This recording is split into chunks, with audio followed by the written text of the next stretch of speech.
नमस्ते दोस्तों, आज हम क्लास 10th के एनसीईआरटी एक्सरसाइज 4.2 सॉल्व करेंगे। यह एक्सरसाइज द्विघातीय समीकरण का है। यहाँ क्वेश्चन है पहला, गुणनखंड विधि से निम्न द्विघातीय समीकरण के मूल ज्ञात करें। अच्छा बताइए ये मूल होता क्या है। ठीक है, सबसे पहले हम देखते हैं मूल होता क्या है। तो मूल देखिए, हम लोग पढ़े द्विघातीय बहुपद, उसमें हम लोग पढ़े शून्य या फिर शून्यक, या फिर पढ़े हम लोग शून्यक। ठीक है, इसके बाद हम लोग पढ़े दो चर वाले रैखिक समीकरण युग्म, उसमें हम वहां पे ज्ञात करें हल ज्ञात किए हम लोग। अब हम लोग यहां पे देखते हैं मूल ज्ञात करना है। तो आपको ये बता दें कि ये तीनों चीज शून्यक, मूल या फिर हल एक ही चीज होता है। मतलब चर का वह मान जो पूरे बहुपद को शून्य के बराबर कर देता है उसे उस बहुपद का हम लोग शून्यक कहते हैं। और समीकरण के चर का वह मान जो दोनों पक्षों को संतुलित कर देता है उस मान को हल या मूल कहते हैं। इसका मतलब यह हुआ कि तीनों एक ही चीज है, काम एक है, नाम अलग अलग है। ठीक है, तो यहां भी हमें मूल ज्ञात करना है। मूल यानी इसका आंसर निकालना है, एक ऐसा मान x का जो उसे रख देना तो LHS RHS बराबर हो जाए, दोनों पक्ष संतुलित हो जाए। चलिए पहला हम देखते हैं, गुणनखंड विधि के द्वारा हमें इसका मूल ज्ञात करना है। तो मूल ज्ञात करने के लिए हम लोग इसमें देखते हैं कितना पद है। हमेशा द्विघातीय यदि समीकरण है तो तीन पद ही होगा, एक एक्स स्क्वायर वाला पद, एक मध्य पद जो x का पद होता है, और एक अचर पद। तो यहां भी तीन पद है, एक्स स्क्वायर, x और एक अचर पद। हम करेंगे क्या, इसमें तीन पद में से प्रथम पद को अंतिम पद में गुना कर देंगे, सामने छोटा सा रफ करेंगे। फर्स्ट एंड लास्ट मल्टीप्लाई, गुना का चिन्ह देकर के हम इसको गुना करते हैं। -10 को एक्स स्क्वायर से तो -10 एक्स स्क्वायर होता है। मध्य पद को भी हम लिख देते हैं, मध्य पद यानी कि मिड टर्म जो है -3x मेरा है। अब ऐसा दो संख्या चुनेंगे जिसका गुणनफल -10 होगा।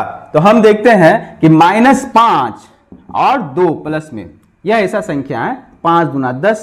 और यदि हम ये दोनों को प्रोसेस करें ना, प्लस माइनस यानी यहाँ प्लस का चिन्ह दे दें तो -5 + 2 -3 हो जाएगा। चलिए मान लेते हैं कि कोई बच्चा बोला कि सर 10 तो हम 10 और 1 भी लिख सकते हैं। ठीक है, 10 × 10 10 × 10 लिख सकते हैं। पर इसको यदि हम यहाँ माइनस दे दें तो 10 में से 1 चला गया तो कितना 9 हो जाएगा। तो आपको यह सोचना है दोनों स्थिति को फुलफिल करे, मतलब दोनों कंडीशन को वो फुलफिल करे। अर्थात यहाँ पे ये कंडीशन है कि ऐसी दो संख्या जिसका गुना करने पर -10 है और फिर उन्हीं दो संख्याओं यदि हम जोड़ दें तो माइनस में 3 आ जाए, तो ऐसी संख्या कौन होगा, -5x + 2x। अब हम क्या करेंगे, इस प्रथम पद को हम प्रथम पद लिखेंगे, अंतिम पद को भी हम अंतिम पद में सेम टू सेम उतार देंगे। अब मध्य पद को तोड़े हैं हम लोग किसके रूप में, -5x + 2x के रूप में, तो -5x + 2x लिख देंगे। इतना तो कर दिए। इसके बाद हम लोग प्रथम दो पदों का जोड़ा लगाते हैं। ठीक है, जोड़ा, अब 4 पद हो गया तो जोड़ा लगेगा। तो इस दोनों जोड़ा में से देखेंगे क्या कॉमन ले सकते हैं, उभयनिष्ठ क्या आ रहा है। तो हम यहां पाते हैं कि x जो है इसका उभयनिष्ठ है, यानी x -5 हो जाएगा, प्लस इसमें से 2 इसमें उभयनिष्ठ है, मतलब 2 के पहाड़ा में 2 × 2 और 2 × 5 = 10। अब यहां पे हम बराबर 0 तो लिखेंगे ही क्योंकि समीकरण है। ठीक है, अब हम फिर देखते हैं इस पद में और ये पद में x -5 और x -5 कॉमन के रूप में आ रहा है। यदि हम यहाँ पे x -5 कॉमन ले लें तो यहाँ क्या बचेगा x, और यहाँ क्या बचेगा 2 बराबर 0। फिर हम यदि x का मान निकालते हैं तो यहाँ पे हम लिखेंगे x -5 बराबर 0। फिर क्या हो जाएगा, x बराबर 5, और फिर यहाँ पे हम देखते हैं दूसरा स्थिति, x + 2 बराबर 0, x बराबर -2 हो गया। अतः हम यहाँ पे कहेंगे x का जो आंसर हुआ 5, -2, यह इसका आंसर हुआ। ठीक है, तो इस तरह से हम लोग गुणनखंड विधि द्वारा इसके मूल ज्ञात करते हैं। फिर हम लोग अगला क्वेश्चन देखते हैं। नेक्स्ट क्वेश्चन है मेरे पास, क्वेश्चन है 2x² + x - 6 = 0। यहाँ भी वो कंडीशन हम लोग थोड़ा सा रफ करेंगे, साइड में ऐसी दो संख्या लाएंगे जिसका गुणनफल प्रथम पद और मध्य पद को गुना करके, गुना का चिन्ह दे करके हम लिख देंगे 6 × 12 पुरता है -12x²। अब मध्य पद में x है अर्थात 1 लाना है। ऐसी दो संख्या जिसको गुना करेंगे तो -12 हो जाएगा, और उसी दो को यदि हम प्लस कर देना तो आ जाएगा मेरे पास प्लस में x, यानी प्लस में 1। तो देखिए ऐसी संख्या कौन होगा, तो हम देखते हैं 4 × 3 = 12। तो अब यदि हम यहाँ पे इसको हम प्लस रहने दें, इसको यदि हम माइनस रहने दें तो इस दोनों को जोड़ क्या होगा, प्लस माइनस माइनस होता है तो घट जाएगा। तो यहाँ पे कितना हो जाएगा, यदि हम x लगा दे, दोनों में x लगा देते हैं तो देखिए आप गुना 4 × 3 = 12 -12, और 4 में से 3 चला गया, कितना हो जाएगा, 1 हो जाएगा। अब हम यहाँ पे पहला पद को लिख देंगे सेम टू सेम। अब मध्य पद को हम तोड़े हैं किस रूप में, तो 4x माइनस 3x के रूप में -6 इक्वल टू 0 लिख देंगे। अंतिम पद को अंतिम पद, प्रथम पद अंतिम पद उतर जाता है, मध्य पद को स्प्लिट होता है, ये बीच वाला पद यानी टूटता है। ठीक है, अब यहाँ पे 4 पद हो गया, तो इस दोनों पदों में से क्या कॉमन आएगा, 2x आएगा, तो x प्लस 2 कॉमन आ गया। फिर यहाँ से 3 कॉमन आ गया तो कितना हो जाएगा, x प्लस 2 बराबर 0 हो गया। फिर यहाँ पे x प्लस 2, देखिए आप यहाँ पे x प्लस 2 और यहाँ भी x प्लस 2 है, तो यह कॉमन आ गया दोनों पद से। तो क्या बच गया यहाँ पे, यहाँ बचा 2x, यहाँ बचा -3 बराबर 0। अब आप इसे लिख सकते हैं x प्लस 2 बराबर 0, फिर x बराबर -2 और फिर 2x माइनस 3 बराबर 0, 2x बराबर 3 लिखेंगे, x का मान 3/2। अतः फाइनल आंसर लिखेंगे x का मान -2, 3/2, यह इसका आंसर होगा। अब हम लोग देखते हैं नेक्स्ट क्वेश्चन 3 नंबर का। यह क्वेश्चन है √2x² और फिर प्लस में 7x प्लस 5√2 इक्वल टू 0। अब यहाँ पे हम फर्स्ट एंड लास्ट मल्टीप्लाई, प्रथम पद को अंतिम पद से गुना करते हैं तो कितना होता है देखते हैं। तो नॉर्मल √2 को √2 से मल्टीप्लाई करते हैं तो हमेशा 2 आता है। रूट वाले संख्याओं को, जैसे मान लीजिए आपको √2 को √2 से मल्टीप्लाई करने बोला जाए ना, तो √2 मतलब पेड़ आ गया, जोड़ा लग गया, तो ये 2 ही आंसर होगा, मतलब 2 हो जाएगा। √3 को √3 से मल्टीप्लाई करने के लिए बोले तो आप 3 बोल दीजिए।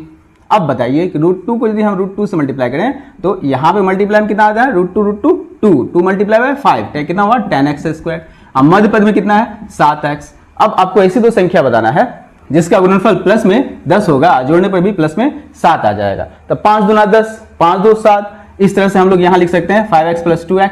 अब हम क्या करेंगे देखिए, √2 को √2x² लिखेंगे और यहाँ पे 5x प्लस 2x लिखे और यहाँ पे 5√2 इक्वल टू 0, अंतिम पद को उतार दिए। फिर हम देखते हैं इस दोनों में से क्या कॉमन आ सकता है, x कॉमन आएगा, तो यहाँ पे बचेगा √2x प्लस में 5 और यहाँ हम देखते हैं √2 कॉमन लेंगे, तो इस 2 से यदि हम √2 कॉमन ले तो यहाँ पे बचेगा √2x और प्लस में 5 इक्वल टू 0 आ जाएगा। ठीक है, अब बोलिएगा सर √2, 2 में से √2 कैसे कॉमन लेंगे, तो अभी आपको हम जस्ट बताए कि √2 मल्टीप्लाई √2 इक्वल टू 2, अर्थात हम 2 को लिख सकते हैं √2 गुना √2। ठीक है, 2 को हम लिख सकते हैं √2 गुना √2। यदि हम 2 से √2 कॉमन ले तो क्या बचेगा √2, यहाँ भी वही हुआ। यदि इस 2 से √2 कॉमन लिए तो एक √2 बचा और x बचा, यहाँ √2 कॉमन ले लिए तो क्या बचा 5। अब फिर देखिए आप इसे, ये वाला पद कॉमन आ रहा है, तो यहाँ हम लिख सकते हैं √2x प्लस 5 गुना x प्लस √2 इक्वल टू 0। फिर यहाँ से √2x प्लस 5 बराबर 0 और √2x बराबर -5, फिर x का मान -5/√2 आ जाएगा, बटे में आ गया।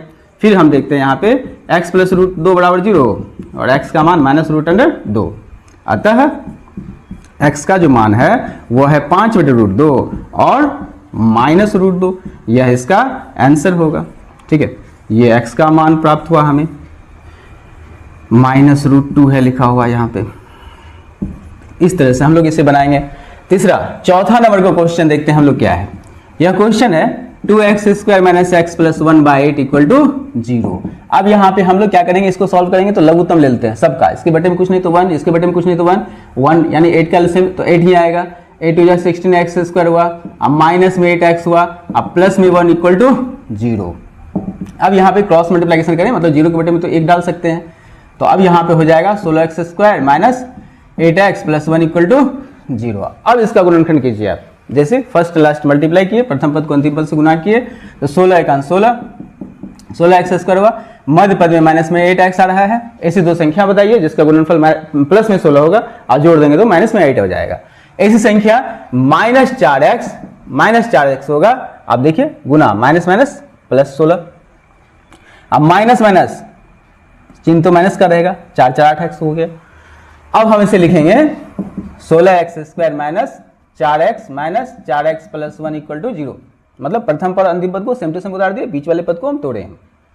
अब बताइए आप फिर इस 2 पद में से क्या कॉमन ले सकते हैं, तो इस 2 पद में से आप कॉमन क्या ले सकते हैं, आप बताइए क्या लेंगे कॉमन, तो 4x कॉमन लेंगे, तो 4 चौके 16, 4 1 4। फिर इस 2 में से कॉमन क्या लेंगे आप, -1 ले सकते हैं, तो यहाँ क्या होगा 4x माइनस 1 इक्वल टू 0। फिर बताइए आप 4x माइनस 1 4x माइनस 1 दोनों में से कॉमन आ रहा है, आप इसमें से कॉमन निकाल लीजिए 4x माइनस 1, क्या बचेगा 4x माइनस 1 बचेगा इक्वल टू 0। फिर यहाँ पे 4x माइनस 1 इक्वल टू 0 लिखिए, 4x इक्वल टू 1 लिखिएगा और फिर x का मान 1/4 हो जाएगा। फिर यहाँ इसको लीजिए 4x minus 1 equal to 0, then 4x equal to 1 and x equal to 1/4। अतः x का मान जो होगा वो हो जाएगा 1/4, यह इसका आंसर होगा। नेक्स्ट क्वेश्चन 5 नंबर के क्वेश्चन में आते हैं हम लोग। यह क्वेश्चन है 100x² minus 20x plus 10 equal to 0। Minus 10 100x² minus 20x plus 1 है, ठीक है। अब बताइए आप कि फर्स्ट एंड लास्ट मल्टीप्लाई कर रहे हैं तो कितना आ रहा है, गुना कर रहे हैं तो 100x² आ रहा है, बीच वाला पद कितना है, मध्य पद 20x है। अब बताइए ऐसी दो संख्या गुणनफल 100 जोड़ देंगे तो 20, ऐसी दो संख्या पेयर मतलब दो संख्या अलग अलग संख्या होगा। तो हम देखते हैं यहाँ पे संख्या 10 और 10x और 10x दोनों माइनस में होगा, माइनस माइनस प्लस हो जाएगा 100 और फिर प्लस प्लस करेंगे ना, माइनस माइनस प्लस करेंगे ना तो चिन्ह तो माइनस का ही होगा, लेकिन 10 10 20 हो जाएगा। फिर हम यहाँ पे लिखेंगे 100x² minus 10x plus 1 equal to 0। इस दोनों में से 10x कॉमन आ जाएगा, 10x कॉमन आया तो 10x माइनस 1 बचा और इसमें से 1 यदि हम कॉमन ले लें इस दोनों पद में से तो हो जाएगा 10x माइनस 1 बराबर 0। फिर यहाँ 10x माइनस 1 और फिर 10x माइनस 1 इक्वल टू 0 हो जाएगा और 10x माइनस 1 इक्वल टू 0 लिखेंगे और फिर यहाँ पे हम 10x बराबर 1 लिख देंगे और x का मान 1/10 और 10x माइनस 1 बराबर 0, फिर 10x बराबर 1 हो जाएगा, x का मान 1/10। अतः हम लोग पाते हैं x बराबर 1/10, यह इसका आंसर होगा। और हम लोग गुणनखंड विधि इसी तरह से हल करते हैं, ठीक है। आगे बढ़ते हैं एक्सरसाइज 4.2 के क्वेश्चन नंबर 2। क्वेश्चन है उदाहरण 1 में दी गई समस्या को हल कीजिए। तो हम देखते हैं उदाहरण नंबर 1 पेज नंबर 79 है। क्वेश्चन बोल रहा है जॉन, और यहाँ दो क्वेश्चन है। पहला क्वेश्चन है कि जॉन और जीवंती दोनों के पास कुल मिलाकर 45 कंचे हैं, दोनों 5-5 कंचे खो देते हैं। अब उनके पास कंचों की संख्या का गुणनफल 124 है। हम जानना चाहेंगे कि आरंभ में उसके पास कितने कंचे थे, पहले कितने कंचे थे। जॉन और जीवंती नाम है इसका, ठीक है। तो माना कि जॉन के पास, मान लेते हैं जॉन के पास आरंभ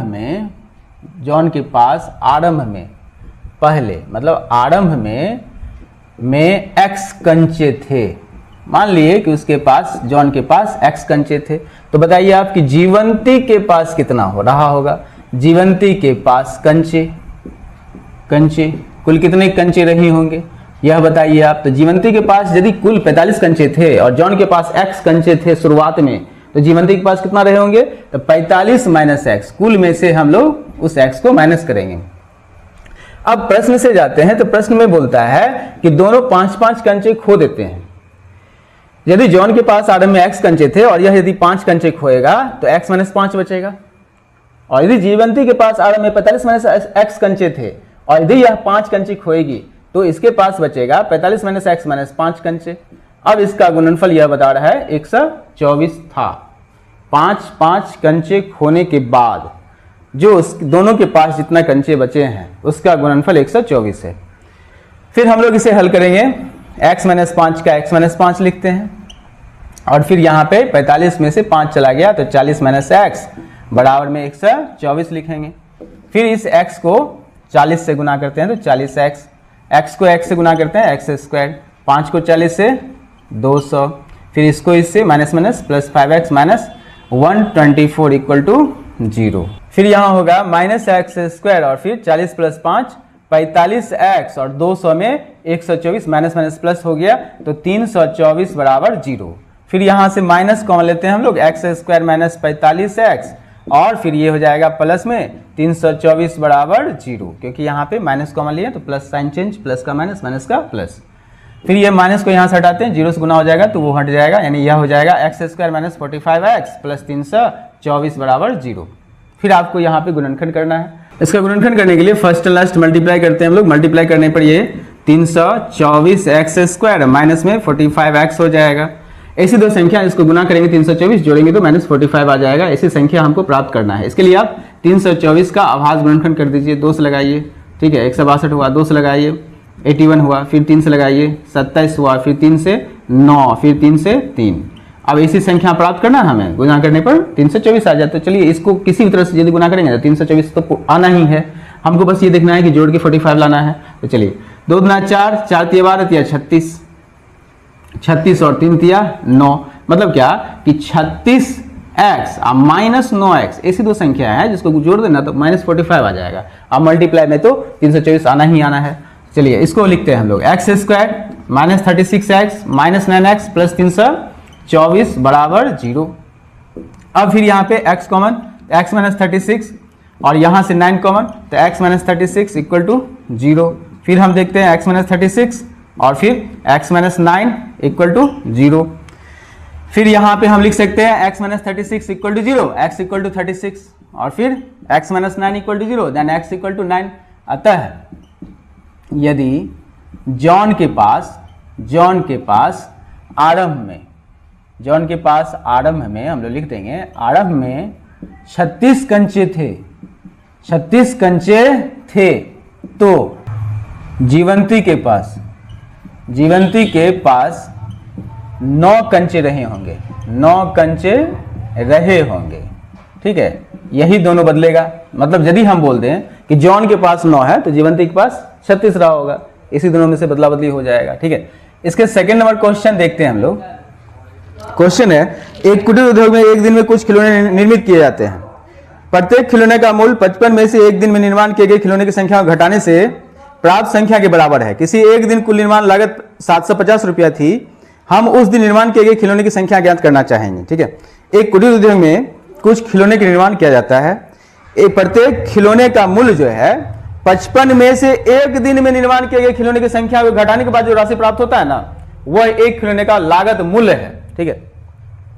तो हमें यह बताना है, यदि उसमें कुल निर्माण लागत 750 रुपया था तो हमें खिलौने की संख्या ज्ञात करनी है। तो मान लेते हैं, माना कि खिलौने की संख्या x है, ठीक है। मान लेते हैं खिलौने की संख्या x है, तो प्रत्येक खिलौने का निर्माण लागत कितना रुपया हमको इसमें एक खिलौने को बनाने में खर्च हुआ वो निकालना चाहते हैं। तो यहाँ पे क्लियर बोल रहा है 55 में से उस दिन की निर्माण की गई खिलौने की संख्या घटाने के बाद जो राशि प्राप्त होगा वह एक खिलौने का निर्माण लागत है, ठीक है। तो यह जो है एक खिलौने का निर्माण लागत है। अब प्रश्न से जाते हैं, तो प्रश्न में है कि कुल लागत की बात कर रहा है वो, कुल लागत इसको कितना हो रहा है 750 रुपया, ठीक है। तो कुल लागत कैसे, यदि हम एक मार्कर बनाते हैं और एक मार्कर का मूल्य यदि 5 रुपया हमको कॉस्ट पड़ता है इसको बनाने का, और हम इस तरह से 20 मार्कर बनाते हैं, ठीक है। तो हम लोग क्या करते हैं, कितना रुपया कुल खर्च हुआ, तो मार्कर की संख्या और एक मार्कर पे लागत जितना हुआ उसको गुना कर देते हैं, ठीक है। इसलिए यहाँ पे कि हमको x खिलौने की संख्या है और खिलौना बनाने में हमको 55 माइनस x रुपया खर्च हुआ, कुल लागत क्या होगा, तो x गुना 55 माइनस x बराबर 750। अब इसे आप इसको गुना कीजिए 55 को x से, तो यह हो जाएगा 55x माइनस एक्स स्क्वायर बराबर 750, ठीक है। Minus x square plus 55x और माइनस 750 बराबर 0। माइनस कॉमन ले लीजिए आप, x square minus 55x plus 750 बराबर 0, और x square minus 55x plus 750 बराबर 0 लिख दीजिए आप, ठीक है। अब फिर हम देखते हैं यहाँ पे इसका गुणनखंड करेंगे, यहाँ पे इस पदों का हम लोग गुणनखंड ज्ञात करेंगे। तो यहाँ पे प्रथम पद को अंतिम पद से गुना करते हैं, रफ करते हैं थोड़ा सा, तो हमें प्राप्त होता है 750x स्क्वायर, और मध्य पद को देखते हैं तो यह है 55x। ऐसी दो संख्या जिसको गुना करेंगे तो 750, जोड़ेंगे तो माइनस में 55 हो जाएगा, ठीक है। तो हम लोग देखते हैं 750 का अभाज्य गुणनखंड कर लेंगे, 2 से लगाएंगे 375 होगा। फिर यहाँ पे हम लोग 5 3 8 7 15, 3 से कट रहा है, 3 का 3 25 125 हो गया। फिर 5 से लगाते हैं तो 25, और फिर 5 से 5 हो जाएगा। ऐसी संख्या ढूंढना है हमें, गुना 750। तो देखिए आप 3 दूना 6 पंचे 30, 30 और 25 कितना जोड़ दीजिए आप 55 पूरा, ठीक है। तो इसी संख्या हमें प्राप्त हो गया 30 और 25, ठीक है। माइनस में 30x और माइनस में 25x, जिसको गुना करेंगे तो 750 आ जाएगा, और जोड़ देंगे तो माइनस में 55x आ जाएगा, ठीक है। अब हम इस बीच वाले संख्या को यानी प्रथम पद को प्रथम पद लिखेंगे, अंतिम पद को लिख देंगे, लेकिन बीच वाले पद को स्प्लिट किए तोड़े हैं तो हम किस रूप में लिखे हैं 3x 30x minus 25x plus 750 बराबर 0। अब यहां से x कॉमन आ जाएगा तो x माइनस 30 होगा और यहाँ 25 कॉमन आएगा तो x माइनस 30 बराबर 0 लिखेंगे। फिर हम देखते हैं x माइनस 30 गुना x माइनस 25 बराबर 0, यानी यहाँ भी दोनों संभव मान प्राप्त हुआ। x माइनस 30 बराबर 0 और x का मान 30 प्राप्त हुआ। और फिर हम देखते हैं x माइनस 25 बराबर 0, x का मान 25। तो यहाँ पे हम बोल सकते हैं अतः यदि खिलौने की संख्या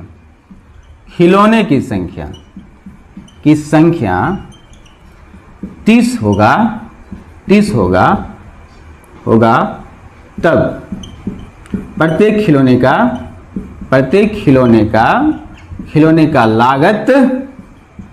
लागत मूल्य 25 रुपया होगा।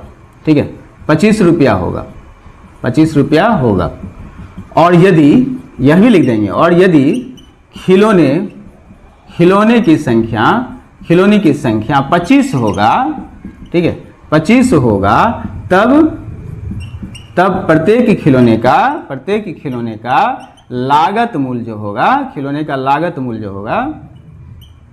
लागत मूल्य की बात कर रहे हैं, लागत मूल्य 30 रुपया होगा।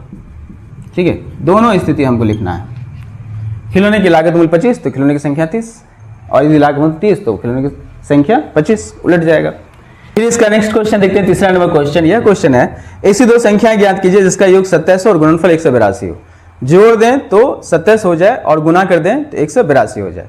तो मान लेते हैं, माना कि पहली संख्या, यानी उन दोनों संख्या में जो ज्ञात करना है, पहली संख्या x है। ठीक है, पहली संख्या x है मान लिए, तो दूसरी संख्या क्या हो जाएगा, क्योंकि यहाँ पे योग उसका 27 दिया है, तो दूसरी संख्या हो जाएगा 27 माइनस x। प्रश्न से जाते हैं तो बोलता है इसका गुणनफल 182, यानी पहली संख्या गुना दूसरी संख्या, x गुना 27 माइनस x बराबर 182 लिखेंगे हम लोग। यहाँ 27 को x से गुना करेंगे 27x, x को x से गुना करेंगे x स्क्वायर माइनस 182 बराबर 0। फिर यहाँ से हम माइनस कॉमन ले लेंगे, तो यहाँ एक्स स्क्वायर जो माइनस है वो प्लस हो जाएगा, और 27x जो प्लस में है वो माइनस में साइन चेंज, और यह माइनस में है तो यह हो जाएगा प्लस में 182 बराबर 0। फिर यहाँ से हम माइनस को हटाएंगे तो यहाँ प्राप्त होगा x square minus 27x plus 182 बराबर 0। ठीक है, अब इसे भी हम लोग फर्स्ट एंड लास्ट मल्टीप्लाई करते हैं, गुना करेंगे तो 182 लाएंगे, जोड़ेंगे तो 27। 182 का फैक्टर कर लेंगे हम लोग। चलिए 182 का हम लोग फैक्टर करते हैं, 2 से 2 में 18, यहाँ हम लगेगा 7 से 13 91, तो 7 दूना 14 और 13, 14 13 17, सॉरी 14 और 13 27 होता है, 27, 14 13 को जोड़ देंगे 27 पुर जाएगा, गुना करेंगे तो 182 तो आ ही जाएगा। तो चलिए आप इसे लिख सकते हैं x square minus 13x minus 14x plus 182 बराबर 0।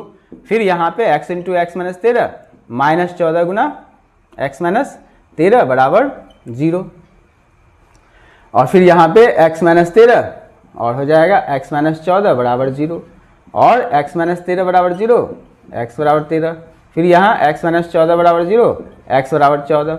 तो इस तरह से हम लोग बोल सकते हैं कि यदि पहली संख्या बोल दीजिए आप, पहली संख्या मान लीजिए 13, ठीक है, तो दूसरी संख्या क्या हो जाएगा, दूसरी संख्या हो जाएगा 14। ठीक है, इस तरह से हम लोग इसे हल करेंगे।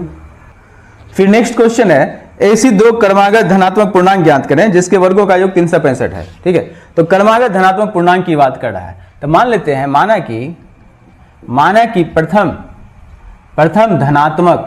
धनात्मक यानी पॉजिटिव धनात्मक पूर्णांक x है। मान लिए प्रथम धनात्मक पूर्णांक x है, तो बताइए आप कि दूसरी धनात्मक पूर्णांक क्या हो जाएगा, दूसरी धनात्मक पूर्णांक क्या होगा, वह हो जाएगा x प्लस 1। एक धनात्मक पूर्णांक x है तो दूसरा x प्लस 1 हो जाएगा। क्रमागत की बात कर रहा है, क्रम से।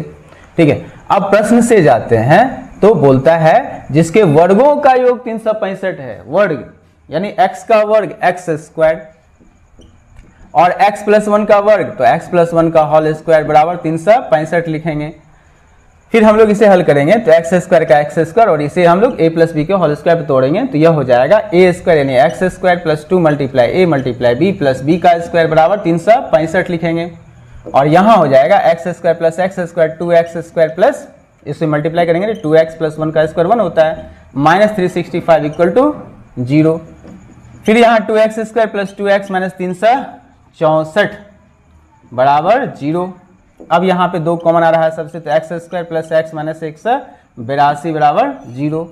फिर यहाँ x square plus x minus 182 बराबर 0, और ये 2 के बटे मतलब 0 जो है यहाँ 0 के बटे में 2 चला गया तो 0 ही हो गया, मतलब यहाँ x square plus x minus 182 बराबर 0 आया, द्विघातीय समीकरण प्राप्त हो गया। अब इस द्विघातीय समीकरण में देखते हैं गुणनफल ऐसा संख्या, प्रथम पद अंतिम पद गुना करेंगे तो 182 लाना है, गुना करके 182 एक्स स्क्वायर, मध्य पद में प्लस में एक्स, गुना करके माइनस में 182 एक्स स्क्वायर, जोड़ करके हमें प्लस में एक्स यानी 1 लाना है। तो बड़ी संख्या है, चलिए 182 का आभाज्य गुणनखंड कर लीजिए, 2 में 18, उसे इससे पहले वाले क्वेश्चन में हम लोग 182 के फैक्टर किए थे, ठीक है। 2 में 18, 2 1 2 हो गया अब से। अब यहाँ 7 से लगेगा, 13 से 91, तो 7 दूना 14 और 13, मतलब 14 और 13 ही ऐसा संख्या है। तो चलिए 14x और 13x। अब देखिए यहाँ बीच में माइनस लगा दीजिए, 14 में से 1 गया तो 13 हो गया, गुना में भी तो प्लस माइनस है तो माइनस हो जाएगा। इस तरह से हमें 14x और 13x प्राप्त हुआ, जिसको हम गुना करेंगे तो माइनस 182 होगा और जोड़ देंगे तो प्लस में x हो जाएगा। अब एक्स स्क्वायर प्लस में 14x माइनस 13x माइनस में 182 बराबर 0 लिखेंगे। फिर यहाँ पे x कॉमन आ गया तो x प्लस 14 हो गया, माइनस 13 कॉमन आया, x प्लस 14 हो गया बराबर 0 हुआ। फिर यहाँ हम लिखेंगे कॉमन में x प्लस 14 आ रहा है और फिर x माइनस 13 बराबर 0 लिखेंगे। अब यहाँ पे x प्लस 14 बराबर 0 लिख देते हैं, x का मान हो जाएगा माइनस 14। फिर हम देखते हैं x माइनस 13 बराबर 0 और x का मान 13 प्लस में। हम किसकी बात कर रहा है, क्वेश्चन में किसकी बात कर रहा है, हमें यहाँ पे धनात्मक पूर्णांक ज्ञात करनी है, जबकि यहाँ x का मान ऋणात्मक में आया है, इसीलिए इसे हम लोग असंभव मान के इसको छोड़ देंगे। यहीं पे हम लोग किसको लेके बढ़ेंगे, तो x इक्वल टू 14 लेके, x इक्वल टू 13 लेके बढ़ेंगे, सॉरी ये ले मतलब x बराबर 13 जो है ना प्लस में, इसे लेके बढ़ेंगे। तो अतः हम कह सकते हैं यहाँ पे, अतः प्रथम पूर्णांक की बात करेंगे, प्रथम धनात्मक पूर्णांक की बात नहीं करेंगे, प्रथम धनात्मक पूर्णांक जो हमें प्राप्त होगा वह होगा 13। और दूसरी धनात्मक पूर्णांक की बात कर रहे हैं, दूसरी धनात्मक पूर्णांक की बात करेंगे तो दूसरी धनात्मक पूर्णांक हो जाएगा 13 प्लस 1, क्यों x प्लस 1 लिखा हुआ ना, 13 प्लस 1 यानी 14, यह इसका दूसरी धनात्मक पूर्णांक आंसर हो जाएगा, ठीक है। प्रथम 13, दूसरा 14। नेक्स्ट क्वेश्चन देखते हैं हम लोग। एक समकोण त्रिभुज की ऊंचाई इसके आधार से 7 सेंटीमीटर कम है, ठीक है, ऊंचाई इसके आधार से 7 सेंटीमीटर कम है। यदि कर्ण 13 सेंटीमीटर का हो तो अन्य 2 भुजाएं ज्ञात करें। यदि एक समकोण त्रिभुज है तो यह होता है इसकी ऊंचाई, ये ऊंचाई लंब को ही हम लोग ऊंचाई कहते हैं, और यह ऊंचाई जो है इसके आधार से 7 सेंटीमीटर कम है। यदि हम इससे आधार मानते हैं तो ऊंचाई कितना हो जाएगा, x माइनस 7, और यहाँ पे आधार से 7 सेंटीमीटर कम है और कर्ण 13 सेंटीमीटर दिया हुआ है, ठीक है। तो अब हमें इसको x का मान निकाल के हम वो सब सारा निकाल सकते हैं जो भी निकालने के लिए बोला गया है, ठीक है। तो मान लेते हैं, माना कि इस समकोण त्रिभुज का, समकोण त्रिभुज की आधार की बात करेंगे, आधार x सेंटीमीटर है, तो इसकी ऊंचाई अर्थात लंब जो है, लंब हो जाएगा x minus 7 centimetre, x minus 7 centimetre का हो गया। अब हम चूंकि यहाँ पे कर्ण बराबर दिया हुआ है, प्रश्न से जाते हैं तो प्रश्न में बोला गया है कि कर्ण बराबर 13 सेंटीमीटर, ठीक है। तो कर्ण का फॉर्मूला क्या होता है, कर्ण का हम लोग जानते हैं, कर्ण का फॉर्मूला होता है कर्ण स्क्वायर बराबर होता है लंब स्क्वायर जोड़ आधार स्क्वायर, यह हम जानते हैं, ठीक है। इस पे बैठा दीजिए आप।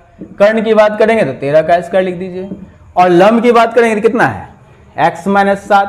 पाइथागोरस प्रमेय जो है कहता है ना कि कर्ण स्क्वायर बराबर लंब स्क्वायर जोड़ आधार स्क्वायर, तो कर्ण कितना है 13, 13 का स्क्वायर, लंब x माइनस 7 का स्क्वायर, और आधार की बात करेंगे, आधार कितना है x। अब इसे हम लोग सॉल्व करेंगे, हल करेंगे।